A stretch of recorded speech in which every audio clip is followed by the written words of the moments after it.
दोस्तों, ये एक ऐसे चौल की कहानी है जिसने अपनी अक्लमंदी से बादशाह को भी हैरान कर दिया।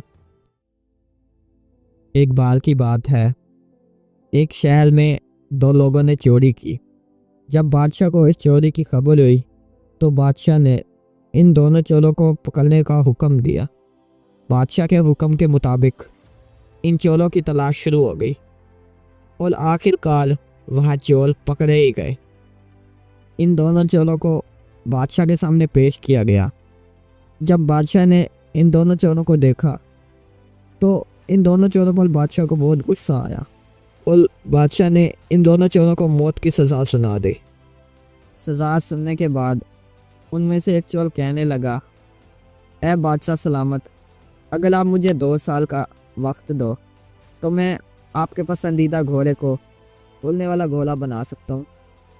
इस चोर की बात सुनकर बादशाह लालच में आ गया और मन ही मन में ये कहने लगा, अगर मेरे पास यह घोड़ा आ गया तो पूरी दुनिया में मेरा नाम बन जाएगा और मैं वाहिद ऐसा राजा बन जाऊंगा जिसके पास उड़ने वाला घोड़ा होगा। इसलिए बादशाह ने एक चोर को 2 साल का वक्त दिया और दूसरे चोर को मौत की तैयारी करने का हुक्म दिया। वह दूसरा चोर, जिसकी ज़िंदगी के आखिरी लम्हात चल रहे थे, पहले चोर से कहने लगा कि घोड़े को उड़ने वाला बनाना नामुमकिन है, तो तुमने बादशाह से 2 साल का वक्त क्यों लिया? अगर तुम इन 2 सालों में ये सब ना कर पाए तो क्या होगा तुम्हारे साथ? यह बात सुनकर चोर ने दूसरे चोर को जवाब दिया कि मेरे पास इन 2 सालों में बचने के 4 मौके हैं। पहला ये कि हो सकता है बादशाह इन 2 सालों में मुझे सज़ा दिए बगैर ही मर जाए और इस तरह मैं बच जाऊंगा। और दूसरा ये, हो सकता है मैं खुद ही मर जाऊं।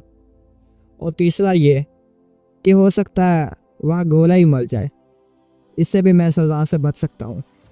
और चौथा ये कि हो सकता है मैं वाकई उस घोड़े को उड़ने वाला बना दूं। इस चोर की अक्लमंदी और खुद एतमादी देखकर बादशाह भी हैरान हो गया।